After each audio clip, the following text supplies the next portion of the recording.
And welcome again to MWOLN's presentation of Major League Mech Warrior Round 1, Season 1.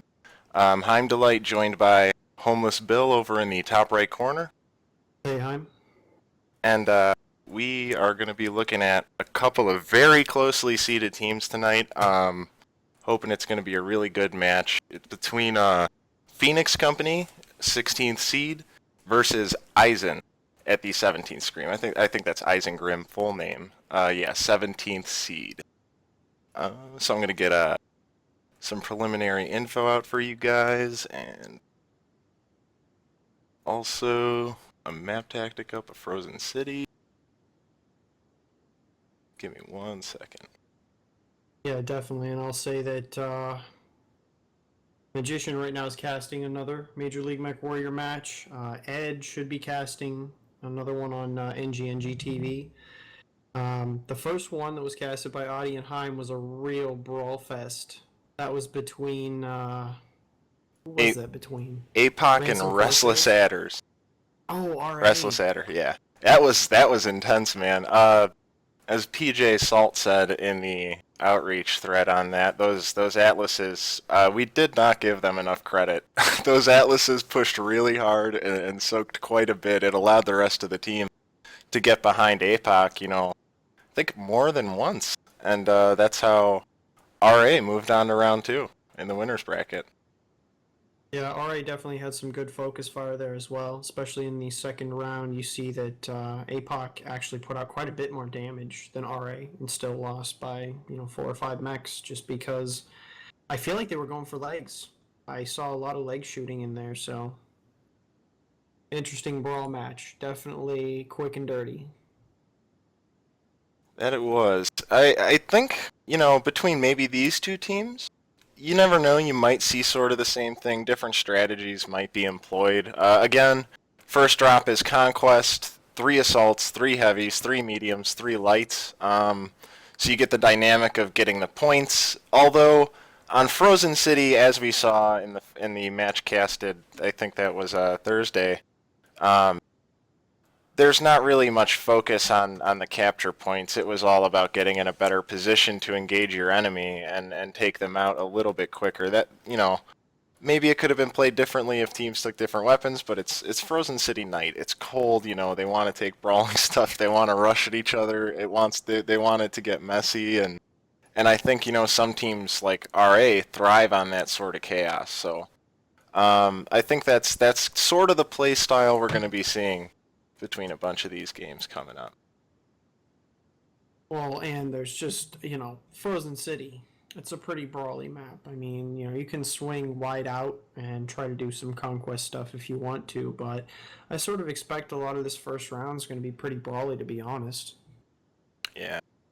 Yeah, we saw a lot of the saddle play. I think in that other Seraphim New Texas Mercenaries match I was watching a little bit of it. Magician was when he was casting. I think from what I saw, they had some stuff at the lower dropship, which was different than the RA APOC match, which was like, bottom of the saddle ramps on each saddle ramp. So that whole other side of the map has still been unexplored by some teams, and I think maybe it'll be nice to see some dynamics, or maybe we'll see some similar play styles. I guess we could do a bio on Isengrim for the time being.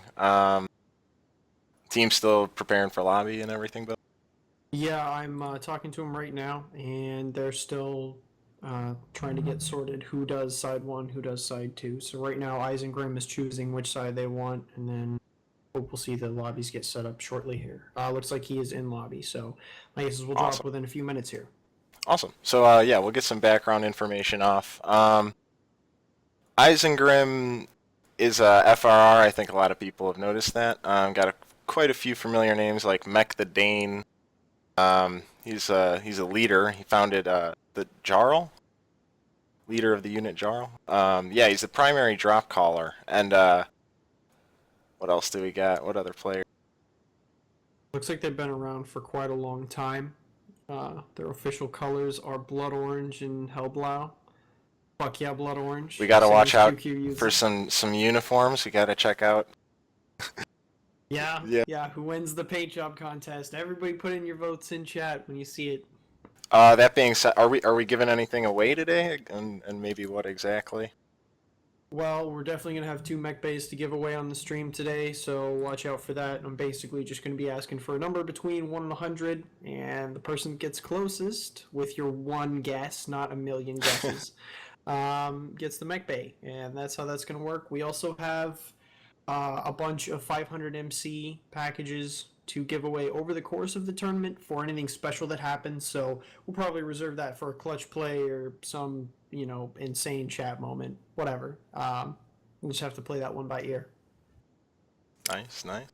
All right. So, um, and then Phoenix Company on the other end of this. I think like Eisengrim's got some competitive experience over the last Run Hot or Die season, and they're in the latter half of the standings, but getting experience from Run Hot or Die is a great thing, especially right before you're going to go into a tournament like Major League Mech Warrior. So, um, Phoenix Company having a higher seed though, and I feel like they're a little bit less known than Eisengrim maybe. Do you see any familiar names on the roster by any chance? Eisengrim, I definitely recognize a couple of names. UCR Starwolf and Odin Steed. Those are a couple of names I've taken note of in pug matches. Kamikaze Viking, definitely been around for a while. Recognize him from the forums and whatnot. Not a whole lot of other players here. Definitely have run into Toolbox a few times. He knows what he's doing on Phoenix Company's side. But a lot of these players, to tell you the truth, I haven't run into very much. So, um, yeah, and Phoenix Company hasn't given us a whole lot of information about their unit in general. So, unfortunately, we don't have too much of a history on that to give you. They're trying to stay under the radar. They might have some team secrets they don't want anyone to find out. But after this first round, everything's going to be out in the open for what they wanted for Frozen City Night. So this is their exhibition for competitive MechWarrior Online. It'll be good to see them playing against a team like I said with experience like Eisengrim. And yeah, interestingly enough, Run Hot or Die is conquest based, but it's more so King of the Hill, which kind of gives it a half. It's like the assault feel that you used to have in the earlier MechWarrior Online, except the base is at the middle of the map. I think that's something a lot of people kind of prefer.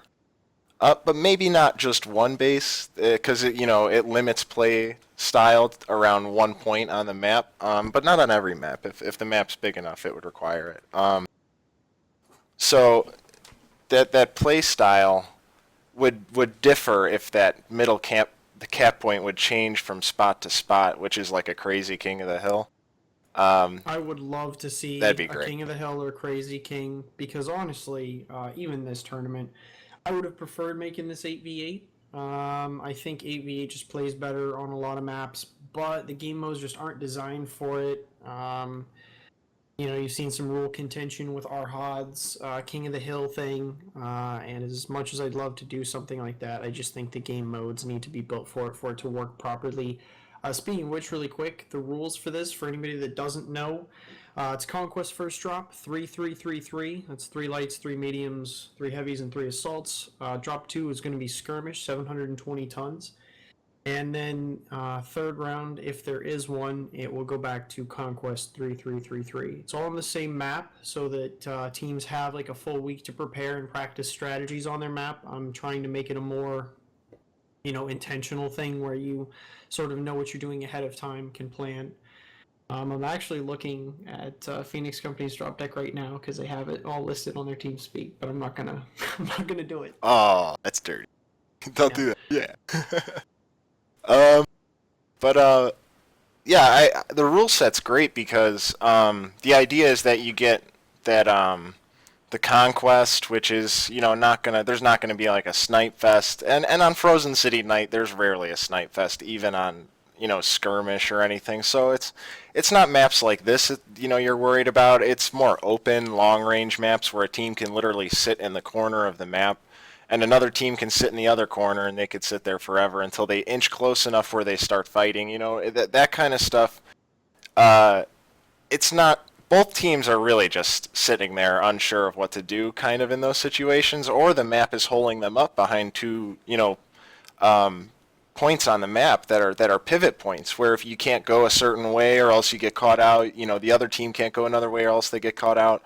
So it's either map design or teams just wanting to hole up and relying on sort of the other team to push them. And if you get two teams relying on the other team to push them, they're going to be sitting there for a while. So the conquest avoids that. And then when one team is up, the team that's losing gets to choose the side, so they get the advantageous skirmish side of the map that they would want. And that gives them a little bit of an advantage, so they're not out of the fight. Because, skirmish, you do have to push each other. It's based on kills, unlike Conquest, which is points. But we're not going to see... Oh, go ahead, sorry. I was just going to say, and because you're necessarily down one, so, someone's up and somebody's down in round 2 and 4, it ensures that one team has to push. There's not a stalemate, as you've seen in many competitive skirmish leagues in the past, where they'll just trade it out and decide, well, we've got a good defensive spot, rushing on offense would be suicide, and both teams decide that, and then you just get a nice camp fest. So this rule set's tailored to prevent that. I think we should talk about maybe Frozen City, maybe a couple of predictions. Yeah, let's do that up. Okay, let me. Brawl again, like right over Ridgeline. I don't know that we're gonna see a whole lot else, but. Yeah, usually. Okay, so Team 1 is red, and on the north end by B2, I think A3 is that Charlie lands down there. On the south end, you got Team 2. They just dropped. Awesome, so let's get in. Let's head in. Spectating Mech the Dane. Connecting, good.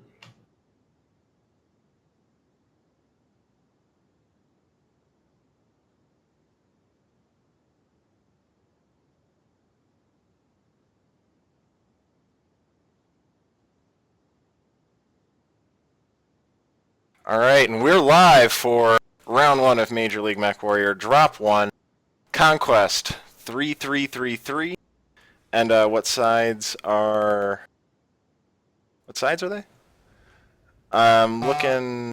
So Mech the Dane. So it looks like ISEN is red. Team 2. Yep.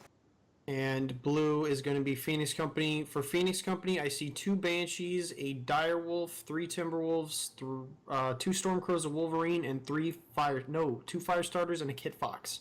Looks like they're gravitating towards Saddle as well. And on Eisen's side, we got Stormcrows, Direwolf, a couple Direwolves, Timberwolf, Griffin, Firestarter A, Firestarter S, the A's the Brawler, S a little bit of a distance. You got some, Stormcrow, Hellbringer for some ECM, a Warhawk, and WoW, yep. It is full Brawl from Phoenix Company. I'm looking at them right now, and I see lots of SRMs, I see UAC 5s, I see medium lasers and UACs on the Banshees. I believe they're going to do a saddle push, and here it comes. Big Billy cresting the ridge at the saddle. Looking at the Firestarter taking a little bit of damage.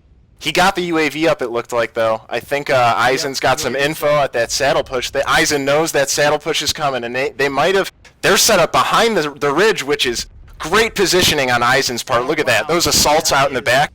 That's fantastic. I'm going to get an up view on this. I want to show everyone.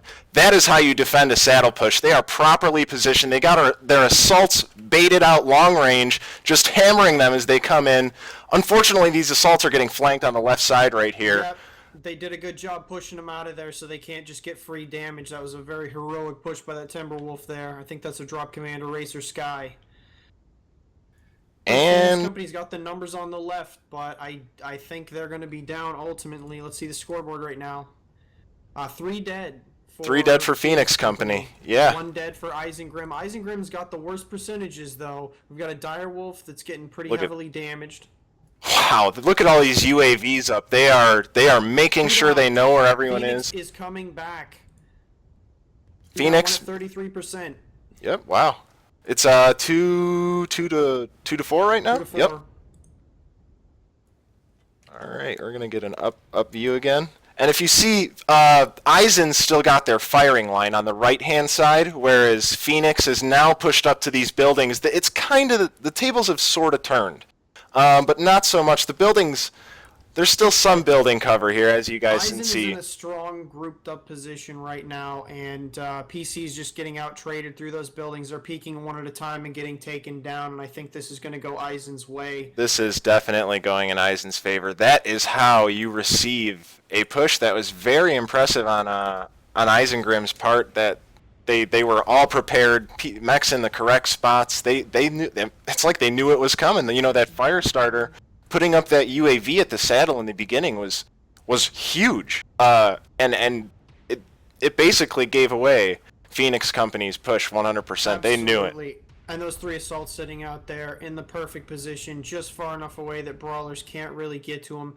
I think Phoenix Company, if they'd have regrouped after that initial push, picked the direction and gone, they might have had Eisengrim. They had the percentages on them for a while there, but Eisen did a great job receiving that push. Wow, that was Textbook. Absolutely textbook. Oh, that was a hell of a first match right there. awesome. Yeah, that was a. All right, we saw a lot of teams push that saddle from the side of the map. This was a great defense against it. Similar sides, but actually, you know what? Let's check out these damages. I can't see what's Crux Holder.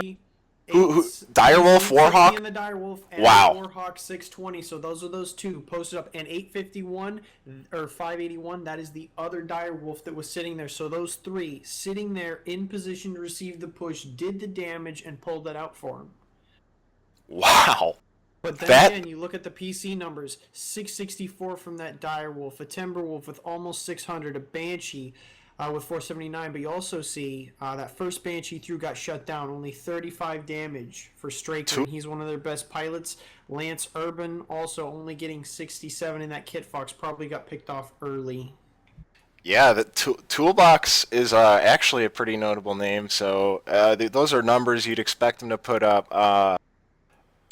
Great job on Eisen's part. That their experience with Run Hot or Die, I think, was showing right there. They knew how to defend, against. They defended their assaults. They used the rest of their team as a buffer to keep their assaults from getting rushed as much, and that is exactly how that should have played out. Let's check the map tactic really quick on how that went, just to get that overall that overview. Absolutely. And it was that key little defensive right there where I'm putting that blue X with the box around it. That is where they parked their assaults, and that is what made the difference right there. Those are their three top players just sitting there. Didn't have to move, just put out DPS.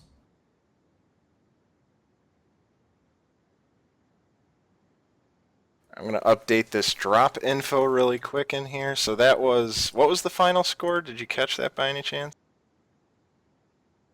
I missed it. I missed it a bit. I missed it too. I feel like it was about, I want to say 12-7. Let's take a guess. 12-8? That's close. I think it was yeah, maybe 12-7. Yeah, it was close to that. So definitely a close match, a good match. It was a good push, but a better receiving right there. And I think that PC didn't really have a plan for what they were going to do after they got over the hill. And they just didn't regroup effectively enough because it was pretty even until Eisengrim cleaned out their backfield. You know what?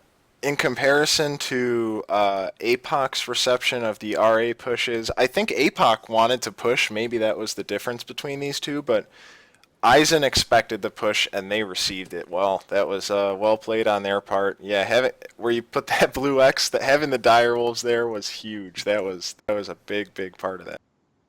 Yeah, just a classic saddle push, and they executed it right. I think they could have done a better job being line abreast at the start. I hate seeing teams get funneled in. Here, I'll draw it in the red.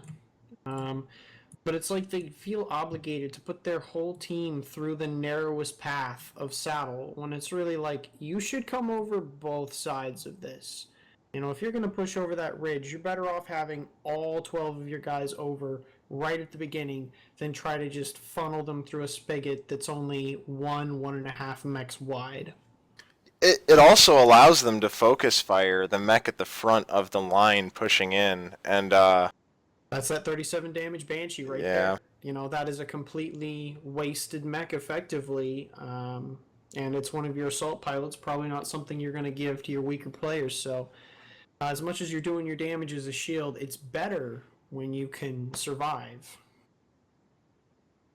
Uh, it's as simple as this. They held up in a position. They received a push that was fantastic on their part. Yeah.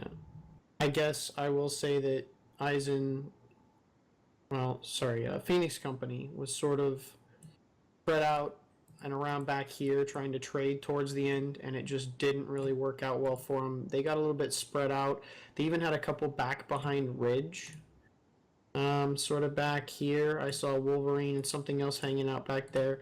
Not necessarily bad, but when Eisengrim regrouped, I mean, it was their entire team in this area. They just filled it up, and um, you know, I feel like they just cut them down through those lanes when Phoenix Company poked one at a time, and that was how the last half of that battle went. A great push reception.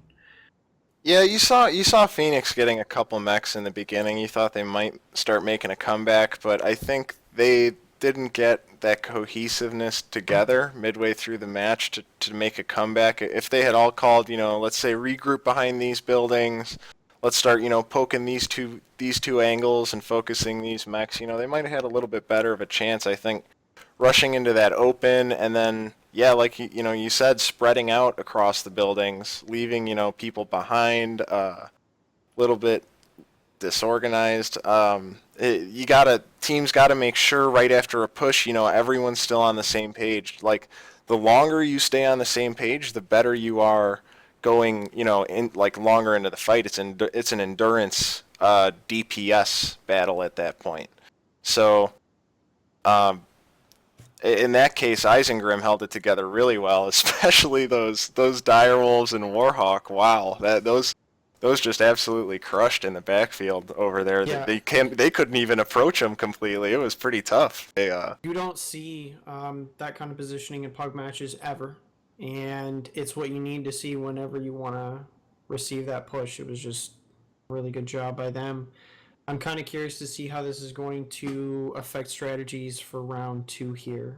Just so you know, they are all in lobby, so I expect drop within about a minute here. And before I Awesome. forget, since we have mech base to give away, here's the plan: pick a number between 1 and 100. Just one number, not a zillion. Your first guess is the only one I'm going to count. So Oh, you're 5 minutes in the future. You got to yeah, remember I know that. I'm 5 minutes in the future, so whatever. I'll watch chat for when that happens, and I'll dole out the code to whoever, Make yeah however make that's going to happen. All right, everyone watching right now at this moment, type furiously in chat in 5 minutes to remind Homeless Bill to give away the mech pay.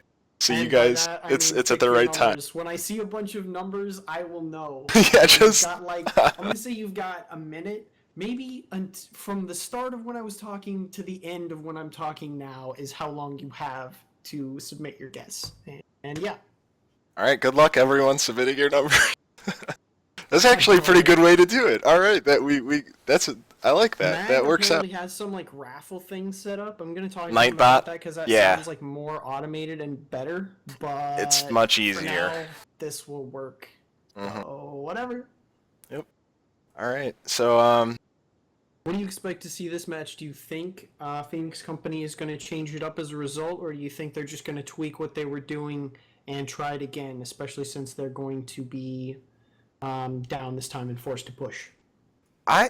it's hard to say. I'm not entirely sure. They seem like a little bit more of an aggressive team, obviously, and Eisen is taking advantage of that aggression. Phoenix, they have to change it up this next drop. Frozen City Night. There's not a lot of places you can really hole up without vulnerability. So, uh, if they choose the right side, they get the side they want. Maybe they can hole up. Then maybe Eisen will hole up. But you got to remember they can't tie, because then Eisen wins. That Phoenix Company is going to have to end up pushing from the side that they choose, which is the point of it. So hopefully they can get they. I think they're gonna have to sort of be the aggressors here in a way.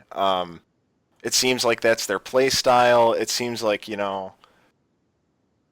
they're in a position where they kind of have to use any advantages that they're used to having, or that they're aware of, or in their team map knowledge through whatever strategies they've made. Um, this is where it comes out, and they got to use the side they choose to the best of their advantage here. There's always a way to put that enemy team holding up in a bad position.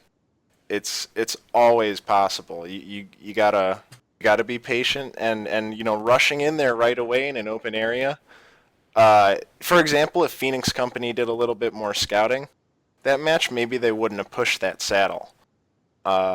Because seeing that Eisen had that firing line set up, probably, it probably wasn't the best idea to push there. I mean, I gotta say that, scouting, it's huge. They had fire starters, they had 2 fire starters, and there's no reason not to just have them take a quick jump at ridgeline, just jump jet up, take a peek, and get back down. It doesn't give away your position or anything. It's just a light, and it's always worth doing because that really could have saved them from a world of hurt. If nothing else, they could have shifted their push to the left and gone more directly over dropship, so that instead of being exposed to those 3 assaults, they would have been sort of shielded, and they could immediately go left and just crash into the stragglers. Yep. Yeah. It's a quick decision type of map if you're going to be a brawling team, or there's narrow corridors, a lot of elevated terrain. Teams can make their way around, sneak up on you really easy. If you get up on a high point, you have a long firing lane you can use. The map's actually pretty diverse and forces a lot of things to happen. So it's interesting that we see so much dropship battling. I think on skirmish, I'd expect maybe teams to sit back a little bit more. But from what we've seen so far, I guess in that last match on Thursday, there wasn't much of that. There was still a lot of pushing going on. So maybe Phoenix Company will set up a firing line, try and trade their way to victory. Maybe they'll push, they'll brawl their way to victory. But Eisen seems to have their stuff together right now. They're ready to play. They came here, with the intent to win. And the last drop proved it, definitely. Well, it was a great first matchup. They are still in lobby. Haven't heard anything yet, but I assume everybody's just getting their last stuff.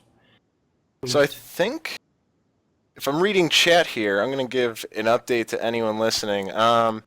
Looks like Inex has upset Nightwatch. I'm not sure if they've... Oh. Okay, they've launched in the match. Launched? Alright, here we go.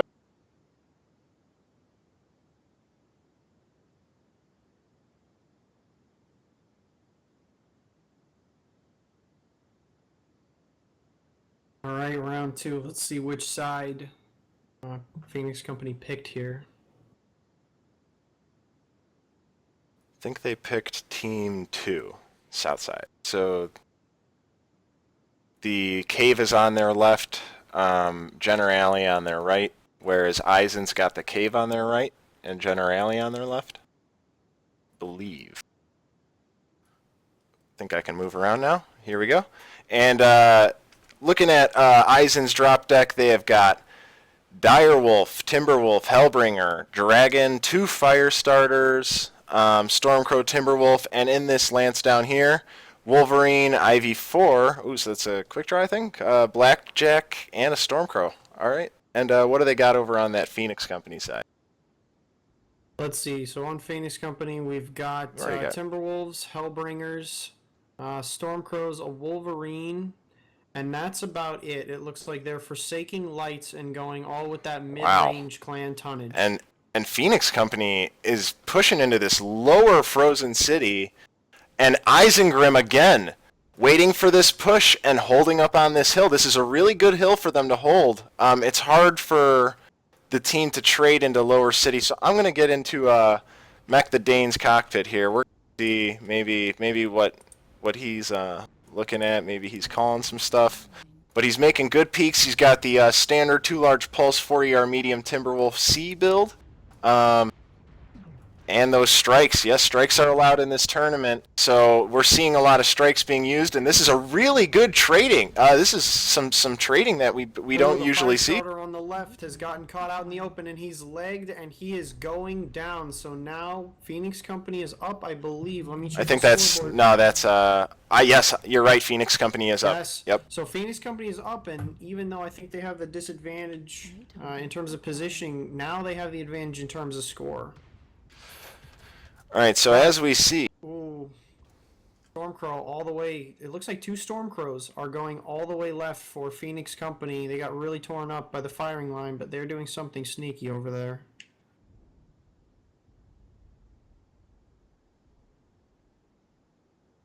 so it's these are very close ranges to be trading at, and it's interesting that it's happening. Phoenix Company is doing what looks like a pretty decent job. Their Stormcrows are in good shape. Wolverine in the back in good shape. Timberwolf in good shape. Toolbox and the Hellbringer who topped it. Oh, Stormcrow for... Yep. So it's 1-1, I believe. That was a Stormcrow on Phoenix Company's side. No one on ISEN looks significantly injured except for maybe Mech the Dane. He's been poking quite a bit. And Kamikaze Viking is surely Kamikaze on this right-hand side, going alone by himself. Going to go into his view and see what he's sneaking around doing over here. This is going to be... Yep, Kamikaze and Top Shot Tiger on the right side, pushing those mechs back from Phoenix Company. Phoenix Company has got a legged Stormcrow now. Can Minion make it out of danger? I'm glad I switched to first person to catch that leg on that Stormcrow. Kamikaze got that from that position in the back. That was some sneaky stuff he just did. Some James Bond shit. Right back into the kill zone. That was very nice. That was awesome. That was great on his part. And I think the trades are going Isengrim's way, not by a lot, but by a significant amount. They've got way more mechs over 90 or completely fresh, including Starwolf sitting at 100, and that's one of their best players right there. And you see Toolbox as well. A strike. Yeah, he's getting striked over and over. Teams are they're having a hard time, when they sit and trade like this. They're just going to get hammered. Phoenix Company's not in a great position to trade from when strikes are allowed, simply because these buildings restrict mobility a lot. They have to peek out into lanes, whereas Isengrim pretty much just gets to sit up on this hill, spread out wherever the hell they want, and shoot wherever the hell they want. So I think that if Phoenix Company doesn't make a move soon here, it is not going to go well for them. They're not going to win these trades. Yeah, and it looks like Kamikaze Viking peeking up on that right-hand side there. It's not looking like there's much Phoenix Company can do.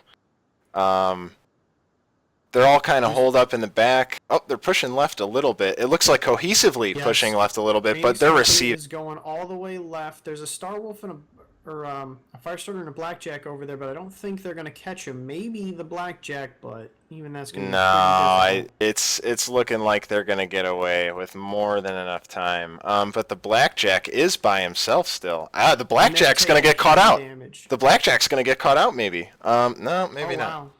Well, they weren't chasing fast enough, and honestly, their back is getting torn up. Yeah, they're taking way too much damage rotating like that. It's not even wasn't worth the sacrifice. They're going to go over saddle now. They're going to try to sneak all the way around with those strikes. And look at that Isengrim just rotating on the hill, getting to the opposite side, and firing in on that saddle push. Mechs going down one by one for PC. This looks like it's going to be it. This is going to be the series. Yeah, at this point, this push is just too spread out. They need to regroup, ball up, and at least try, but it looks like there's nothing they can do at this point. 5, 6 dead. Every mech is incredibly injured. Eisen's got a lot of fresh mechs. The Direwolf just hammering them. That push to the saddle is what put the nail in the coffin for them. They lost way too much damage. Could not recover from anything like that. And the series looks like, as we close this out, they're hunting down the last mechs. One by one, Enki Divine Decoy. Crow goes down. Wolverine and Timberwolf for all that's left. Wolverine's probably going to be last. He backs into the pit of doom where you know you're totally screwed if you get stuck. In his first person, he is most certainly doomed. 12-2, ISEN. They, again, hold up, and they didn't hold up. They pushed up, waited for... They saw PC pushing into lower city. They said, you know what? They're in rotating. Let's hold this hill and trade with them. As you... Like, Cruxholder and the Direwolf S... 707 damage. Mech the Dane in the Timberwolf C, 636. Odin Steed, 548. And Sly Jr., Timberwolf C on PC top damaging. PC's Alpha Lance, those Stormcrows, I think they got eaten up trading in lower city, and then when they rotated, they got eaten up as well, so. Yeah. And I can see a little bit of frustration in the team chat for Phoenix Company. They're losing the advantage.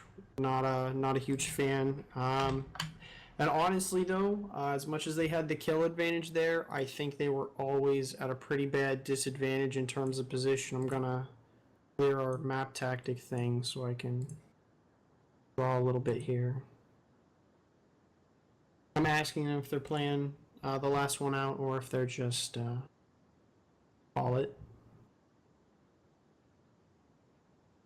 So ISEN up here in the red. Let me actually switch to skirmish. Oh, hey, good plan.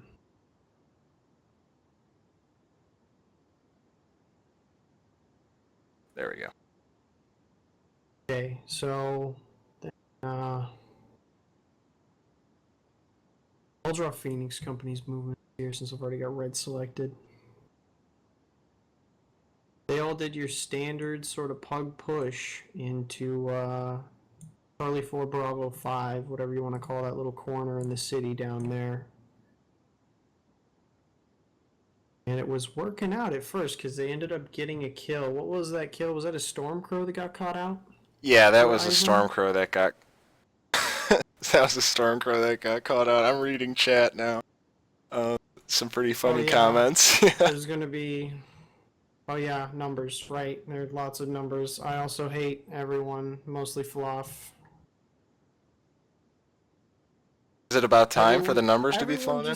Well, it's because they all guessed a zillion things, so it's just like they all fucked it up. And anybody that got guesses hit you should just ban Twinkie Overlord because look at that. Fluff. That is, and Fluff. They're both very, and even Criven went a little bit there. Like everybody, I'm gonna find the person who didn't guess like a million of them, and I'm just gonna give it to that guy. Oni Mushas, yeah, there's quite a bit of offenders. Criven's like the only guy. Legal department? And Criven said it a few times, I think. Yeah. Criven might be disqualified. Legal department is gonna be the only one that's even eligible for this. Everyone's disqualified. That's tragic. Okay. The legal department wins. You should find me on Reddit or TeamSpeak or something, and I'll give you your code. I have no clue how to do. Wait, is there Twitch messaging? Is that a thing? It is a thing. You can do that. Although I'm not sure many people check. When I used to give away, stuff through Twitch messaging. I don't know. But okay, I'm gonna get back on this really quick for map tactic. So Eisen had that top hill. I'm gonna draw their arrows. Give me a second.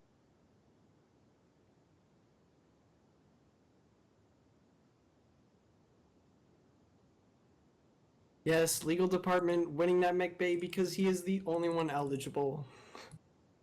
I hate everyone. Oh man. Well, we're gonna have to use Mag's fun little method for that next time. Yeah, we're gonna make a lot of improvements to a lot of these systems as time goes on. The more time we have doing it, the better we can make it. That's my opinion on things. we're getting the experience in, and I do want to say to anyone watching right now, I'm getting a submission form page finished for MWLN.com tomorrow. If you have a match and you want to let us know the second it is scheduled, because that is preferred in every way, shape, and form. Like, so if I'm at work and you guys schedule it, I could just like look at it on my phone on a break and just message a few people from there, and it's good to go. It's easy to handle it that way. We'll also still be hunting down matches to cast, of course, but I'll have that submission page form up on the website tomorrow, hopefully. Yeah, so a lot of updates coming up. But so, Also, they are doing another match just for the lulz. oh, So awesome. exhibition coming up here. Everybody that's watching, if you're just joining us, it's already over 2-0 ISEN. A couple of really good matches. A really nice push All right. receive on the first one, and just a better firing line on the second. I'll let you know when they drop in, but we might as well finish recapping this last round here. Basically, my sense was that Phoenix Company relied too heavily on being one kill up. They saw that they were one kill up, and they were like, we should just turtle now. And it's like in a skirmish game, 12v12, that early on, when you're just one man up, you just can't turtle on a map this small and expect it to, like, you're going to win by one kill. It's just not going to happen. I think they got defensive and they kept getting pushed back farther and farther towards Charlie 5. It was easier to strike them. It was harder to move around. They had to fire through the lanes, whereas Isengrim could just set up on that hill, and they all had firing lanes wherever they needed to. You saw that even when Phoenix Company pushed back to the left and up for that saddle push, Isengrim rotated fantastically, kept their gun line on them the entire time, and just kept picking them off to the end.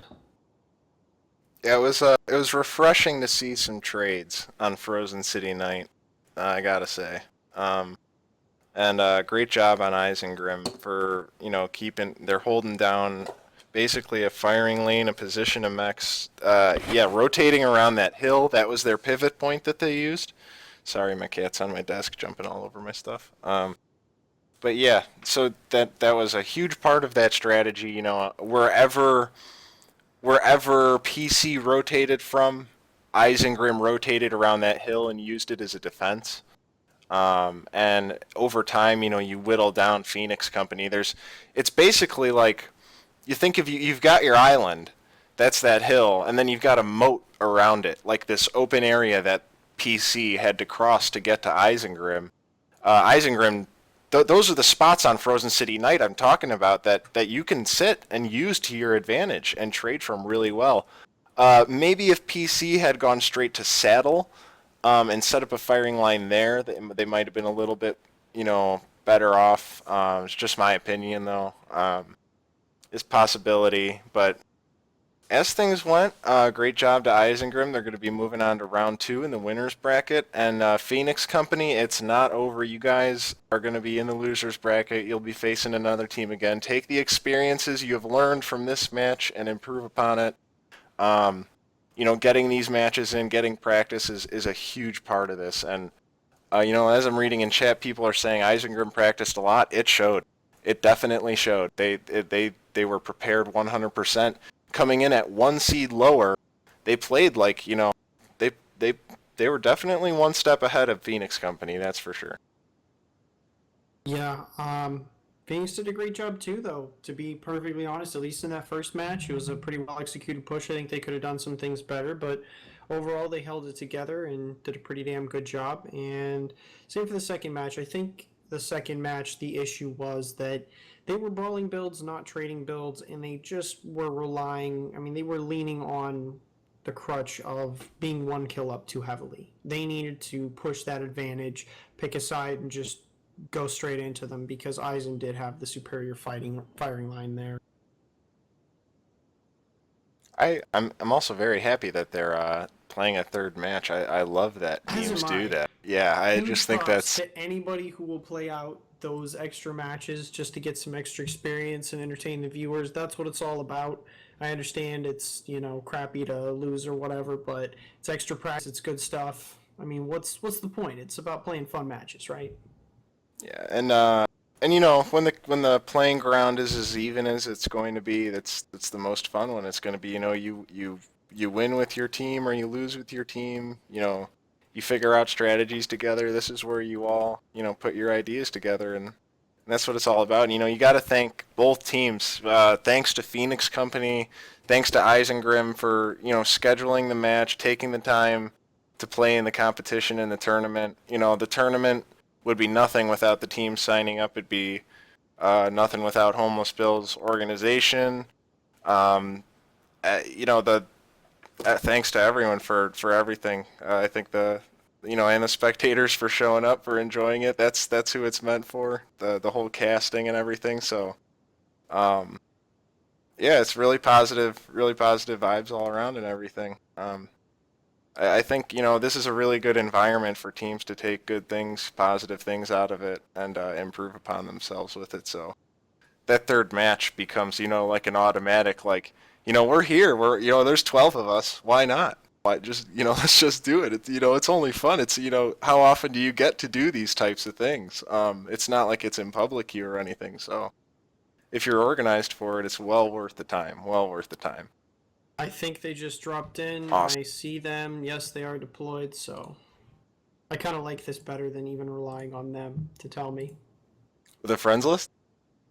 Yeah, just watching the friends list. All right. It's if it updates fast enough, I think I'm gonna be going with that soon as well. Yeah, because it's like they're poking me after the fact, and I'm already in and set. I like this. All right, so we have another conquest drop. Conquest will not matter too much. It's more about the positions and engagements. But it is 3-3-3-3, 3 assaults, 3 heavies, 3 mediums, and 3 lights. And we are dropped in. So what I see from Isengrim is 2 direwolves and a warhawk, similar to their first drop. Very, very similar. You got Timberwolf, 2 Timberwolves Hellbringer, Stormcrows, looks like. Stormcrow, yeah, 2 Stormcrows Wolverine, a Raven 2X in the back, a Firestarter A, and a Firestarter K. For Isengrim, or sorry, Phoenix Company, I see basically the same as their first drop. A couple of Banshees, a Direwolf, Timberwolves, Wolverine, Stormcrow, a Kit Fox, and 2 Firestars. I believe this is an exact repeat of that first deck. You see Phoenix Company going for the early cap, going for cap on Theta and Kappa. And it looks like they're playing the trading game on this third one. Ooh, They're 2X and Firestarter are going at it. Oh, he ran off. you're right. Wow, this it. is some little side battle I kind of missed on Spec Cam. Thanks for pointing it out. Yeah, they're top. the 2 fire starters on Theta right now. They've got it. That thing's going to be full cap. The Raven's looking at it and he's thinking, yeah, there's not much I can do. Looks like both of the main forces are stationary. Isengrim sitting around Epsilon and Phoenix Company sitting around Kappa. Neither want to move, and I think that they're both going to try to use Theta as that little proxy fight to force the other to move. I do believe Phoenix Company has it right now. It looks like Isengrim is moving up. They are heading up towards the hill as we speak. All sides, even below dropship. And Phoenix Company finally gets the UAV I've been sitting behind with Spectator tool down. That was pretty cool to see get shot at. The Kit Fox over at Saddle is retreating for Phoenix Company. And Phoenix Company is lining up, slowly going across that... Oh wow, they're underneath. They're Generali. Team is going Generali. And Eisen has no idea. Eisen has no idea. They are just standing there thinking, they're where are they? Trying to find them. They have no clue. And on this right side over here, this Firestarter and Raven, I believe they actually took out one of the lights. I believe they took out one of Phoenix Company's lights. They did. Confirm? Yep, it's down. It's down. They did. Minion 24/7. Oh, here we go. We got a push from Eisen in the back. They're going straight up to Phoenix Company. I'm going to go straight into... oh, they're going to drop... Let's see, Terragato here. This is going to be ugly for Phoenix Company. That is not a great place to be bunched up right now. They're going to get struck a million times if they don't get out of that little... Yep, here comes the strikes. Oh, that is not a good entrance to be stuck in. Kamikaze Viking I do not like the looks of this for Phoenix Company. That ramp hold them up really badly. They've They're still got looking to half their force brawl. down there. Oh, Phoenix is pushing hard. I think they're but ISEN's they're back on the hill that they were on before. So Yeah, Phoenix is in not a good position. They've still got half of their biggest tonnage sitting down in that little ditch. they separated quite a bit pushing up that ramp. Right now, two more. Okay, two down for Phoenix Company, none down for Isengard so far. One down to 28% on Phoenix Company's side, and one down to 40%. Okay, one goes down for Eisen finally, Corpse Z. And as you can see on the right-hand side, you still got two Direwolves and a Warhawk, 71, 72, 75. Stormcrow joining them for Isengrim. The Timberwolf mech, the Dane, their drop commander, is at 95%. This battle spread all over. You see UCR Starwolf down by Theta getting chased by a Starwolf or the Stormcrow. And he's legged. He's legged. Did he get legged? Up in that top left corner, down. and he goes down. Yep. So, Sure enough, the choke point is just proving brutal for Phoenix Company. That ramp that they have decided to sit on is just getting pounded by strikes, and anybody that comes out is alone, unfortunately. It looks like this is quickly going Isengrim's way, despite the fact that they have numerous damaged mechs. and as we finish these last 5 mechs for Phoenix Company, Isengrim slowly moves in to clean up. This looks like a repeat of the last match we just saw, where Phoenix Company pushed into the same position they did, just from a different approach. Isengrim took full advantage of it right when, Phoenix Company got towards that ramp. Isengrim knew what was going on. They pushed up to the ridge. They said, hey, we know you guys are coming up, and that was it. They waited for him. I gotta say that ramp was an absolute death trap, and I never think it's a good idea to go up there. I mean, even if you only have a team of 8, it's just so risky trying to force your entire team out of that little opening. They just got struck to death. I'll bet you that they lost 800, 1,000 points of damage just there alone. That they did. And Skuro, and look at that Warhawk on Isengrim, just pounding. 800 damage. Isengrim had some star players today, that is for sure. But you know what? It was more about using the team.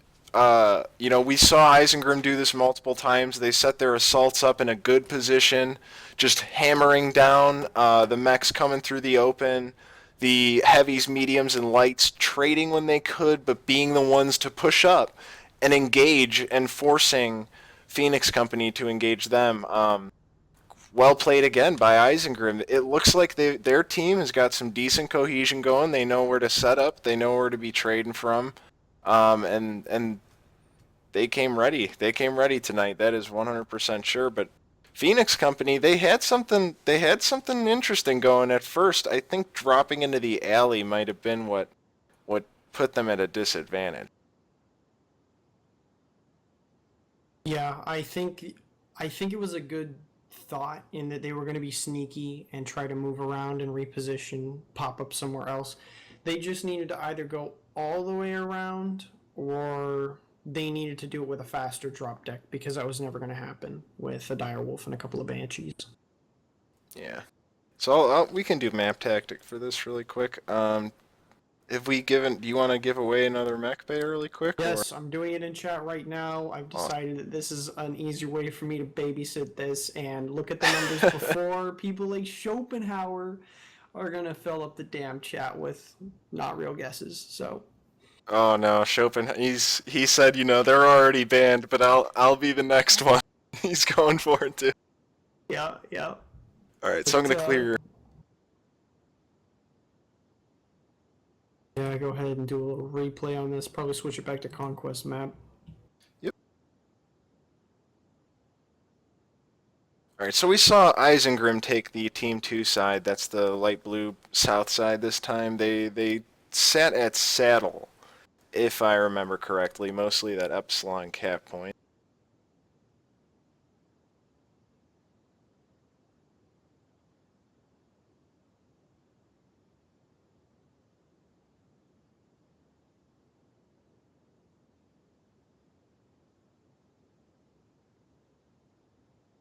And And just so everybody knows, Pappy Doge, I want to say that's how you pronounce that name, is the winner of this mech bay. Congratulations. We Awesome. will have a better way to do this in the future that does not involve Twitch chat, because everyone in Twitch chat is awful. Thank you, everyone.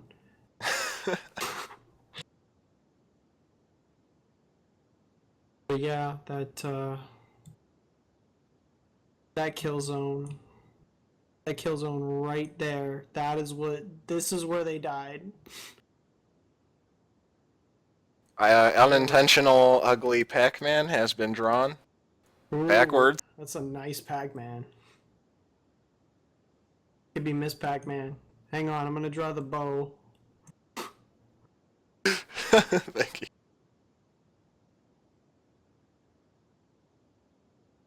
Wow, this is fantastic. All right. MS Paint. We're doing. All right. But yeah, right where that bow starts is pretty much the choke point coming out of there, and even everywhere in the yellow section in the Pac-Man that Heim has drawn is a not great place to be. But coming out of that little ramp, there's just no hope to get all your guys up again. Sort of like how Phoenix Company forced all of their mechs through the highest part of the armpit in the first match, just drawing that little red stripe up there. Same sort of thing, just trying to get too much tonnage through too small of an opening. That's what she said. Yeah. Perfectly placed, just like the Pac-Man. I know, right? There's even a little person to the left of the Pac-Man. It looks like Pac-Man, like the stick figure. It looks like Pac-Man's eating his head. Oh man, this is great. We're fucking artists, dude. Yeah. Artists? I would consider us artists. Yeah. Okay. So basically, it was just good pressure by Isengrim when they needed to put pressure on, when they saw that Phoenix Company was nowhere to be found. I'm sure that someone was like, they have to be in General Alley. It's the only place they can be, and that's not a great place to be. So they pushed up, took advantage of that, and caught him coming out of there, and that was about it. So any other comments on that one before we do kind of a recap, shout-outs, and wrap this up? I think that was actually the most thorough one we had, and it looks pretty good. We've even gotten a little bit of inside jokes out of it for everyone who's watching, so. That's good stuff. Yeah. So moving on then. Quick recap. Isengrim's going to be moving on. They deserved the win here, definitely. It looked like they practiced a lot. They used the terrain to their advantage. They had some pretty good decks, really good performers in the assault mechs, but that's exactly what they wanted. They wanted their assaults to be dealing as much DPS as possible. PC trying to get in there to get into a brawl, trying to be a little sneaky. I think if they had, tried to play the same game Eisen did in that last match, they might have won that one. But yeah. So Definitely. I think that Phoenix Company is, right on the edge of really having it together. They got spread out in a couple of stressful situations, and I think that the strategy was not quite right for their deck. I think they need to be more aggressive with that brawl deck. But if they start, believing in themselves, as cheesy and Disney as that sounds, I think they'll do just fine. it is important to have confidence in yourself. You gotta try and see your strategies through. Hesitating is never a good thing. Really quick, I guess I'm gonna plug this. From what I know, tomorrow, Syriathrax is doing the Marine Mechs versus SMCA match at 4 p.m. EDT. That is tomorrow. That's the Sunday cutoff date for Major League Mech Warrior matches. Did that Compstar regular DHB, Death Hand Brigade, did that get confirmed as well? It is confirmed for 3 p.m. Eastern. So if nobody else is doing that, I'll pick that up or something. We'll make sure to get those both casted tomorrow. Yeah, I would. And everything I had planned tonight, I had shoved to tomorrow during the day. So I am not going to be able to do that, but I wish I could. Hey, no worries. We'll just do what we can. I'll try to scrape Carp or somebody up, and if not, you know what? I'll handle it myself, and you can all be subjected to some more Radio NWOLN. And MS Paint. MS Paint's coming back. We're gonna leave the right overlay up. MS Paint. And then coming off of that, the scheduling. So today we had TCAF versus RC. I think TCAF moved on, ticking off Rangers to round Did. 2. I'm not sure who took the MS FSAC match. Not I don't know. I can check the forums right now. Go ahead and say whatever else while I do that. Yeah. Let me. I can type in Twitch chat. Just double check. I think. All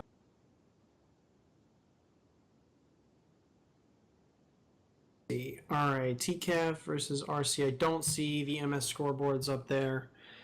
It looks like TCAF took the series 2-0. First game 12-2, and the second game 12-7. Wow. Yeah. Seraphim won 2-0. 2 matches. MS won 2-0. 2 matches. And it looks like Inex won 2-0. 2 matches. So Inex, I think that's kind of an upset, if I'm not mistaken. Nightwatch came in at the 14th seed, Inex at 19. Inex, kind of a familiar team with familiar names, sort of. Not as well known as some Nightwatch players, but definitely an upset there. That probably screwed up some people's bracket predictions, to be honest. But again, Nightwatch, any teams who lost today, it's not over. Take what you learned. Go to the next round in the losers bracket and come back with a vengeance. You guys have 2 shots at this for a reason. Do not ever give up. You have an opportunity to learn from every match you play. That's the whole point of this. And those losers bracket matches, they are going to be competitive. No one wants to go down without a fight. No one wants to go down without a Some of fight. the best matches to watch. I am super excited for next week.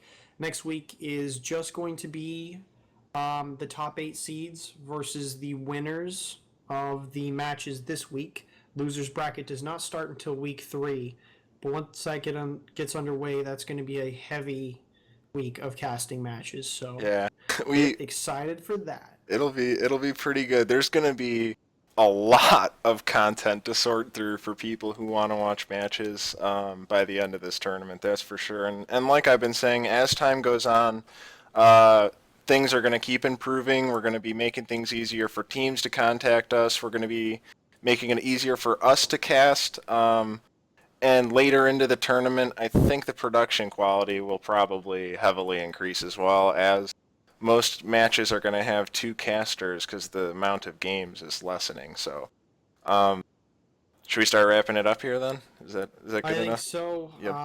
I guess quick recap of the matches. First one was a good push by Phoenix Company, but a better push received by Isengrim, who set up 3 assaults in a fantastic position and just mowed them down with just an incredible amount of damage. All those assaults, I believe, had over 600 damage there, so that was pretty brutal.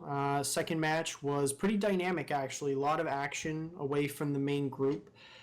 Phoenix Company sort of went into the lower city there towards Charlie 4. Isengrim set up on the hill on their side, and Isengrim just traded it out better. Phoenix Company, despite getting up mech early on, I think they sort of leaned on that too much as a crutch, and they got traded down.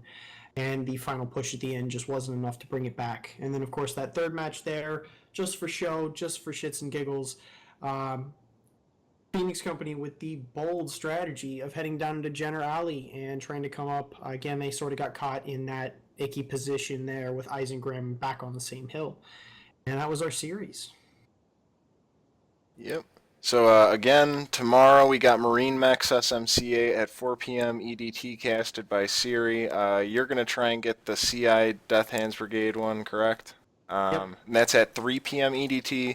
I think both of those might be able to go on MWOLN if time allows, but maybe not. Who knows?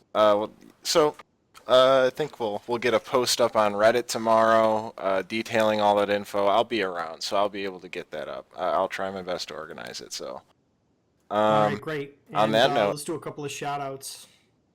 I want to do a shout-out to all the teams playing. Thank you for providing entertainment, especially the guys who've gone all 3 matches, playing out the extra. You don't have to, just for the entertainment of the viewers. Really appreciate it. And for everybody that signed up for this tournament, It's a nice way to kick off the league. So thank you. And again to Tina, because you're awesome and you've helped me out on so many of this, BS for organization and getting all the teams seated and PGI sponsorship and all that stuff. So thank you.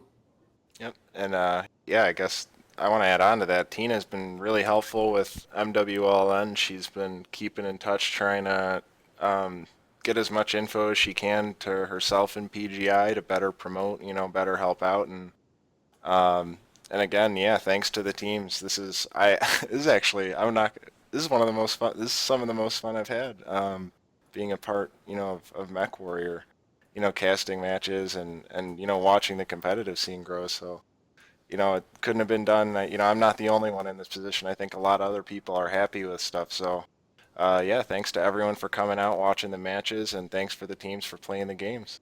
And on that note, signing off, I am heimdelight. And I'm Homeless Bill. All right, have a good one. Thanks for watching MWLN.